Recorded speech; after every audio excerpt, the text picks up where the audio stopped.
काय गंमत आहे नाही? मी निवडणूक लढवतोय हे ऐकल्यानंतर तुमचं पित्त खवळलं का? हक्क आहे मला. बाबासाहेब आंबेडकरांनी घटनेत मला अधिकार दिलाय. तो खुनी, दरोडेखोर, स्मगलर्स हे तुम्हाला खासदार आमदार म्हणून चालतात, पण एक प्रामाणिक मराठी माणूस आज राजकारणात जातोय असं म्हटल्यानंतर जणू काय मी तुम्हाला नरकात आणि मसणात घेऊन चाललोय अशी प्रतिक्रिया का?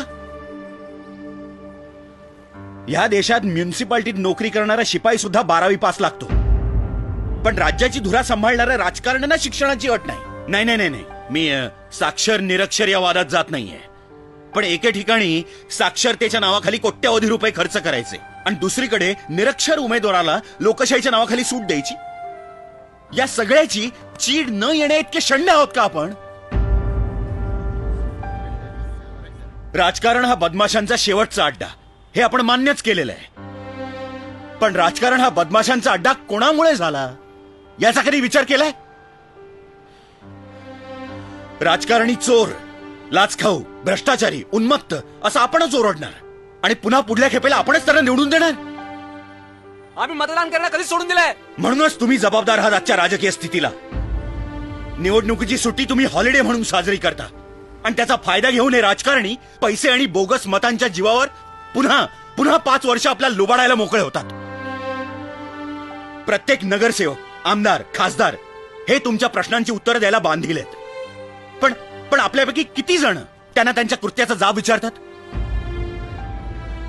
का नाही आपण त्यांना विचारत, अरे बाबांनो तुमची भूक तरी किती? तुम्हाला भस्म्या झालाय का? किती खाल? अहो कळत नाही का तुम्हाला? अहो काढून काढून गाईचं दूध संपेल, पण हे तर आता बैलाचं दूध काढत सुटलेत. देखो देखो सुनो, कोथिंबिरीची जुडी सुद्धा पारखून घेणारे आपण राजकारणाच्या बाबतीत इतके गाफील का? ऐऱ्या गैऱ्यांच्या हातात सत्ता देऊन मुरदाडासारखं गुडघ्यात माना घालून स्वतःच्याच मुलखात परक्यासारखं जगण्यासाठी जन्माला आलोय का आपण?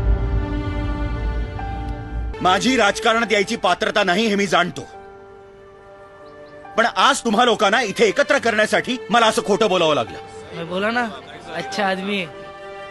आज एकच सांगतो, जागे व्हा. अजूनही वेळ गेलेली नाही. आपल्या मनाशी पक्क करा, मतदान हा हक्क बजावायचाच.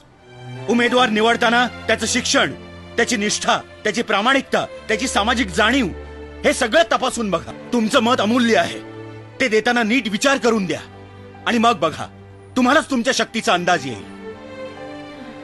हे सगळे बदल लगेच घडणार नाहीयेत, पण मला 100% खात्री आहे, आपण आज पाऊल उचललं तर येत्या काही वर्षातच आपल्या राज्याचा आरोग्य मंत्री एक डॉक्टर असेल, अर्थमंत्री एक अर्थशास्त्र तज्ञ असेल आणि क्रीडा मंत्री एक खेळाडू असेल. बजाव ताले, बजाव.